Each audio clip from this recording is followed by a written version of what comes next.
Ayatollah খামেনির শেষ বিদায়ের ব্যাপক প্রস্তুতি ইরানে। তেহরানে কঠোর নিরাপত্তা জারি। বৈষম্য ও লজিস্টিক প্রতিকূলতা মোকাবেলা করেও বিশ্বকাপ ফুটবলে অপরাজিত ইরান দল। দেশে ফিরে বিরোচিত অভ্যর্থনা পেল খেলোয়াড়রা। লেবানন সফরে সিরিয়ার পররাষ্ট্রমন্ত্রী। দুই দেশের দ্বিপক্ষীয় সহযোগিতা জোরদারে চুক্তি সম্পন্ন। হামাসের হামলার পর 1000 দিন অতিবাহিত। শোকের ক্ষত নিয়ে ইসরায়েল জুড়ে বিক্ষোভ ও তদন্তের দাবি স্বজনহারাদের। 12টি পেশায় 70% সৌদিকরণ বাধ্যতামূলক করার ঘোষণা সৌদি আরবের। মধ্যপ্রাচ্যের রাজনৈতিক, অর্থনৈতিক সহ সবশেষ খবরাখবর আপনাদের সামনে এক নজরে তুলে ধরছে আমি আব্দুল্লাহ মামুন।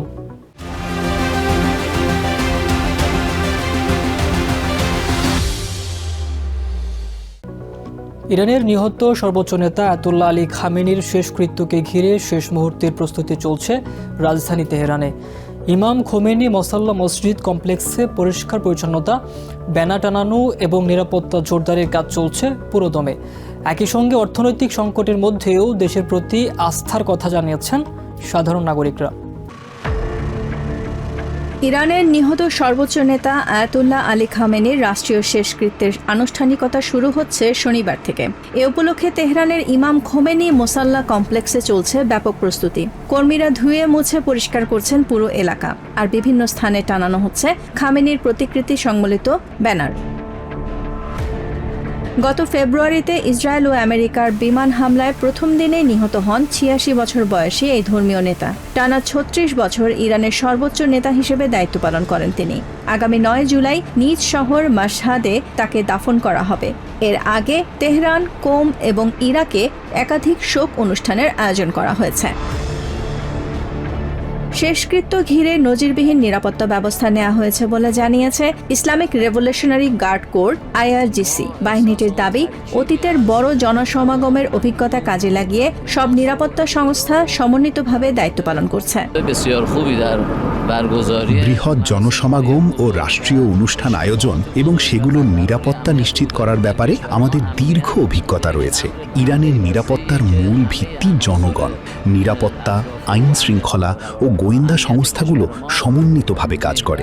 অতীতেও লাখো মানুষের সমাগমে আমরা সফলভাবে নিরাপত্তা নিশ্চিত করেছি।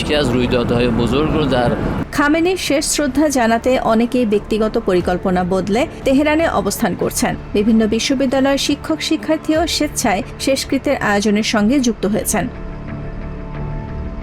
এদিকে যুদ্ধ পরবর্তী সময়ে বেকারত্ব, মূল্যস্ফীতি ও অর্থ সংকট এখনও বড় চ্যালেঞ্জ হয়ে রয়েছে ইরানের জন্য। তবুও দেশের ভবিষ্যৎ নিয়ে আশাবাদী অনেক নাগরিক। আমার বিশ্বাস, প্রতিদিনই ইরানের পরিস্থিতির উন্নতি হবে। ইরান কখনো যুদ্ধ চায়নি, বরং সবসময় শান্তি চেয়েছে। বিজ্ঞান ও গবেষণায় আমরা এগিয়ে আছি। আমাদের নতুন প্রজন্ম অন্য কোনো দেশে নয়, নিজের দেশে থেকেই কাজ করতে চায়। আমরাও এই দেশ ও দেশের মানুষের সেবায় থাকতে চাই। অন্যদিকে কাতারের পররাষ্ট্র মন্ত্রণালয় জানিয়েছে, খামেনির দাফন সম্পন্ন হওয়ার পর আবারও পরোক্ষ আলোচনায় বসবে ইরান ও আমেরিকা। তবে সর্বশেষ বৈঠকে স্থায়ী শান্তি প্রতিষ্ঠার বিষয়ে উল্লেখযোগ্য কোনো অগ্রগতি হয়নি। এখন পুরো ইরানের নজর খামেনির রাষ্ট্রীয় শেষ বিদায় এবং তার পরবর্তী রাজনৈতিক অধ্যায়ের দিকে। Nahid Sihan, TVN 24 news desk. সব ধরনের রাজনৈতিক বৈষম্য ও লজিস্টিক প্রতিকূলতা মোকাবেলা করে 2026 বিশ্বকাপ ফুটবল থেকে অপরাজিত থেকে দেশে ফিরেছে ইরান জাতীয় দল। দেশে ফেরার পর তেহরানে দলটিকে বীরোচিত সংবর্ধনা দিয়েছেন সাধারণ ইরানিরা। গ্রুপ পর্বে কোনো ম্যাচে না হারলেও পয়েন্ট এবং গোল ব্যবধানের সমীকরণে টুর্নামেন্টের সেরা তৃতীয় স্থান অধিকারী দলগুলোর তালিকায় জায়গা পাননি তারা।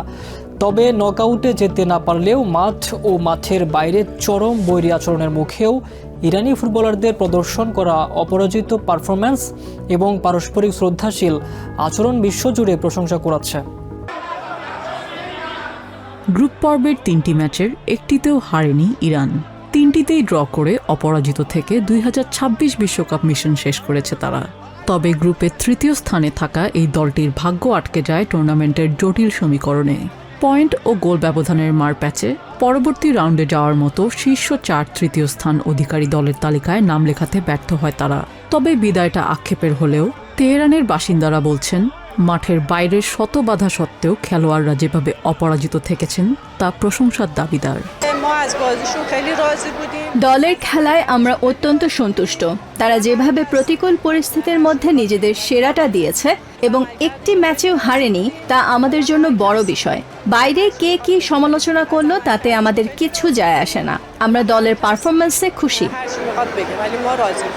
এবারের বিশ্বকাপে ইরানের জন্য সবচেয়ে বড় চ্যালেঞ্জ ছিল আমেরিকার দেয়া নজিরবিহীন প্রশাসনিক নিষেধাজ্ঞা। নিরাপত্তার অজুহাতে শেষ মুহূর্তে অ্যারিজোনার বেস ক্যাম্প বাতিল করে তাদের মেক্সিকোর তিহুয়ানায় থাকতে বাধ্য করা হয়। এমনকি ম্যাচের মাত্র একদিন আগে তাদের আমেরিকার মাটিতে ঢোকার অনুমতি দেয়া হতো এবং খেলা শেষেই দেশ ছাড়তে হতো। এই বৈষম্য ও যাতায়াত বিধিনিষেধের কারণে খেলোয়াড়দের প্রচুর সময় ফ্লাইটেই গেছে, যা টুর্নামেন্টের বাকি দলগুলোর ক্ষেত্রে ঘটেনি। এমন কিছু বিষয় ছিল যা আমাদের নিয়ন্ত্রণের বাইরে। দেখে মনে হচ্ছিল একই সাথে দুটো বিশ্বকাপ হচ্ছে।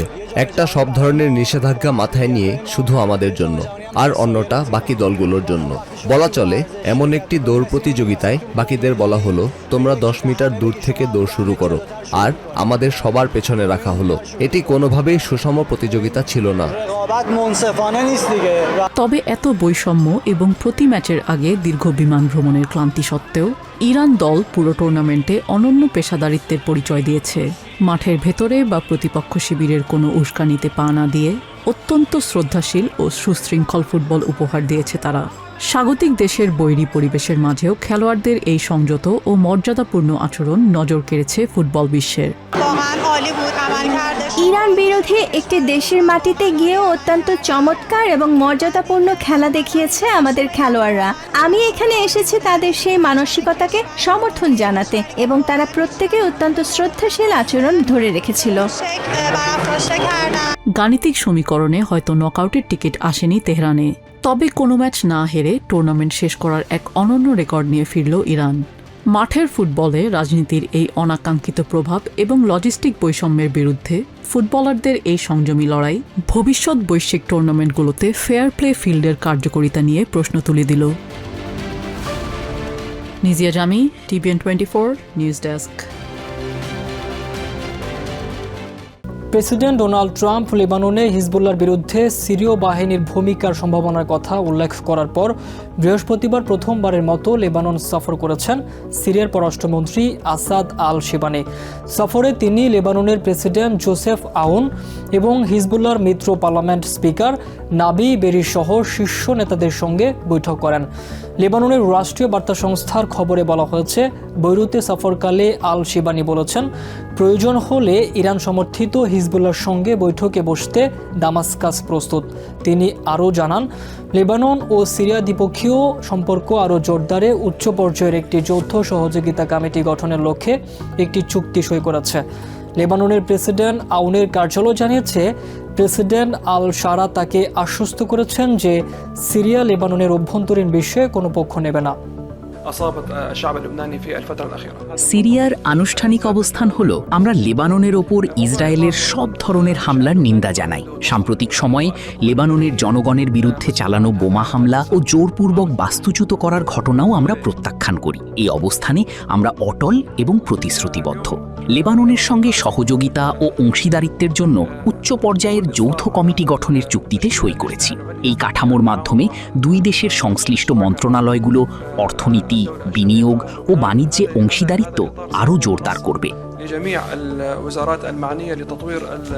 2023 সালের 7 অক্টোবর হামাসের হামলার পর কেটে গেছে দীর্ঘ 1000 দিন।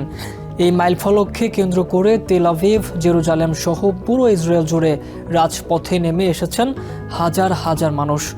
নিহতদের স্মরণ করার পাশাপাশি তেল আভিভের সমুদ্র সৈকতে তৈরি করা হয়েছে বিশেষ স্মারক প্রদর্শনী। তবে শোকের এই আবহ ছাড়িয়ে এখন ক্ষোভের কেন্দ্রবিন্দুতে পরিণত হয়েছে নেতানিয়াহু সরকার। ঘটনার 1000 দিন পেরিয়ে গেলেও হামলার পেছনের ব্যর্থতা তদন্তে কোনো স্বাধীন রাষ্ট্রীয় কমিশন গঠন না করায় ফুঁসছেন সাধারণ নাগরিক থেকে শুরু করে বিরোধী দলীয় নেতারা। দক্ষিণ ইসরায়েলের রেইম এলাকা। 1000 দিন আগের এক সকালে এই উৎসবের মাঠই রূপ নিয়েছিল মৃত্যুপুরীতে।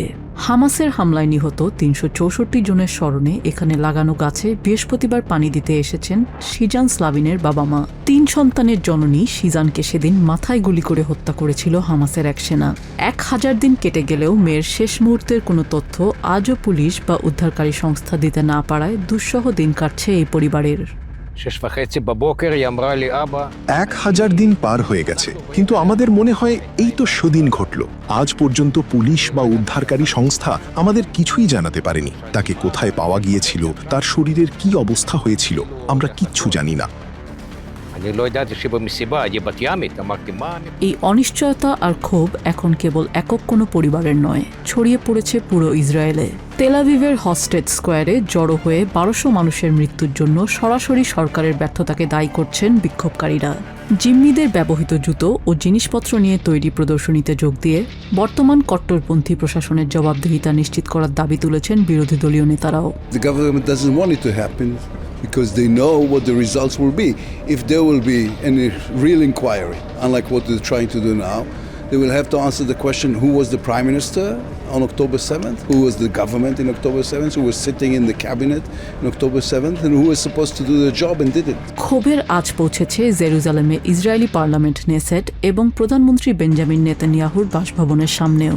রাস্তা অবরোধ করতে গেলে বিক্ষোভকারীদের সাথে দফায় দফায় সংঘর্ষ বাধে পুলিশের। বিক্ষোভকারীদের অভিযোগ, যে সরকার দেশের ইতিহাসে সবচেয়ে বড় গণহত্যাকালে ক্ষমতায় ছিল, তারা আজ পর্যন্ত কোনো ব্যর্থতার দায় নেয়নি। আজ 7 অক্টোবরের গণহত্যার 1000 দিন পূর্ণ হলো, অথচ এখনও কেউ এর কোনো দায় নিচ্ছে না। আমরা মানসিকভাবে পুরোপুরি ভেঙে পড়েছি এবং আতঙ্কে আছি। আমরা এখানে এসেছি সরকারের কাছে জবাব চাইতে। কেউ একজন এসে বলুক যে তারা দুঃখিত এবং তারা এই পরিস্থিতি বদলাতে চায়, যেন আমরা অন্তত একটু শান্তিতে নিঃশ্বাস নিতে পারি। অন্যদিকে তেল আভিভের আমেরিকান দূতাবাসের সামনে সমুদ্র সৈকতে তৈরি করা হয়েছে একটি বিশেষ স্মারক স্থাপনা, যেখানে বালির ওপর হিব্রু ভাষায় বিশাল অক্ষরে লেখা হয়েছে, মাটি থেকে রক্ত চিৎকার করে বিচার চাইছে। এই স্মারকে ঘটনার তারিখ এবং 1000 দিন ফুটিয়ে তোলা হয়েছে। 2023 সালের 7 অক্টোবর আকস্মিকভাবে ইসরায়েলের সীমান্ত প্রাচীর ভেঙে ভিতরে ঢুকে পড়ে হামাস নেতৃত্বাধীন প্যালেস্টিনিয়ান সশস্ত্র যোদ্ধারা। সীমান্ত সংলগ্ন বিভিন্ন কমিউনিটি ও উৎসবে চালানো সেই নজিরবিহীন হামলায় প্রাণ হারান প্রায় 1200 মানুষ, যাদের বেশিরভাগই ছিলেন বেসামরিক নাগরিক। একই সাথে আরও 1.5 শতাধিক মানুষকে জিম্মি করে নিয়ে যাওয়া হয় গাজায়। এর জবাবে হামাসকে নির্মূলের ঘোষণা দিয়ে গাজা উপত্যকায় সর্বাত্মক ও নৃশংস সামরিক অভিযান শুরু করে ইসরায়েল। দীর্ঘ সেই সংঘাত ও বিমান হামলায় পুরো গাজা পরিণত হয় ধ্বংসস্তূপে। প্রাণ হারায় 75,000-এরও বেশি প্যালেস্টিনিয়ান। নিজিয়া জামি, TVN 24 নিউজ ডেস্ক। সৌদি আরবে বেসরকারি খাতে স্থানীয় নাগরিকদের কর্মসংস্থান বৃদ্ধির লক্ষ্যে একটি বড় সিদ্ধান্ত নিয়েছে সৌদি আরবের মানব সম্পদ ও সামাজিক উন্নয়ন মন্ত্রণালয়।